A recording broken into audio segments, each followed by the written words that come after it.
strength and durability for building your cabinets. First construction method requires wood glue, rubber mallet, and a screwdriver. Second construction method requires wood glue, rubber mallet, pneumatic brad nailer with 1-inch 18-gauge brads, pneumatic staple gun with 1-inch 18-gauge staples, and a screwdriver. To start, remove all contents from the cabinet box. For the oven cabinet, it may be best to have another person help during the assembly. Start by placing the drawer box front face down on your working area. Place a bead of wood glue in all the female dovetail joints. Next, take a side panel and tap the dovetail joints together. If you are using a nailer, place a brad into the dovetail from the side. A brad nail can be placed in all dovetail joints, but do not place one in the area of the dado. Complete the other side the same way. Once the sides have been assembled, slide the bottom bore into the dado. Finally, install the back of the drawer box. If you are using a nailer, place a brad in the back panel of the drawer box down into the side panel. The drawer is now complete. Repeat these steps to complete the other drawers and place them off to the side. Next, install the hinges on the doors. Once complete, place them off to the side. Before starting the cabinet box construction, insert clips on the side panels. The side panels have 3 locations for clips. After installing the side panel clips, place panels off to the side. Now, moving on to the cabinet construction, place the face frame of the cabinet face down on your working area. The cabinet face frame has pre-drilled dados on all 4 sides to attach the cabinet panels.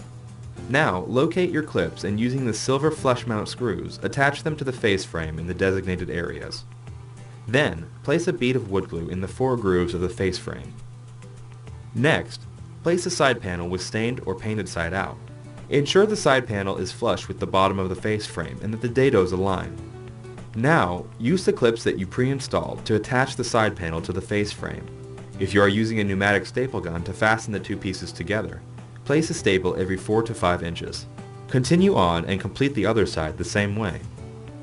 After the 2 sides are constructed, place the top and bottom panels in the dado between the 2 sides. Ensure the panels are seated into the face frame dado. Use the clips you installed earlier to fasten the panel to the face frame, but do not fasten to the side panels until the back panel is installed. If you are using a staple gun, fasten the bottom panel of the cabinet to the face frame. Continue on and construct the top panel the same way. An oven cabinet has a 3rd panel that is inserted into the upper middle of the cabinet.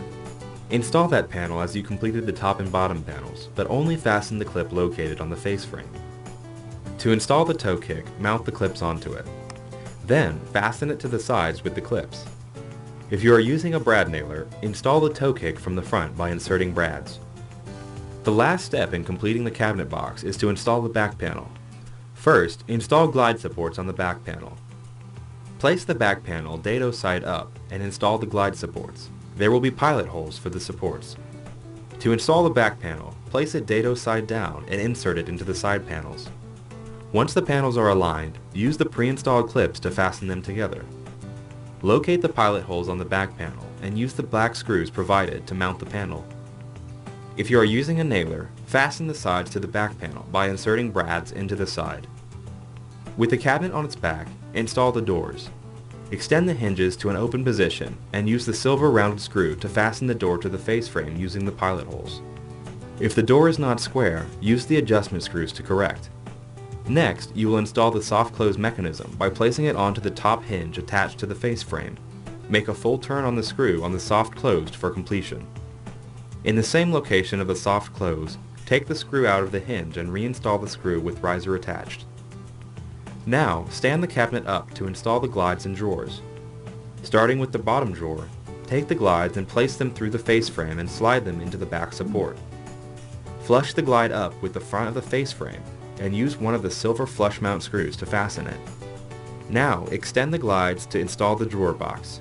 Make sure the back is locked into the hook and the sides are seated into the pin. Repeat these steps to install the other drawers. Next, place a bumper on all corners of the doors and drawers. Now, use the silver flush mount screws to finish mounting the last clips located on the underside of the upper middle panel inside of the cabinet. You will notice another shelf board available along with 2 support boards. These pieces will not be installed until the oven is ready for installation. Now the cabinet is complete and ready for installation.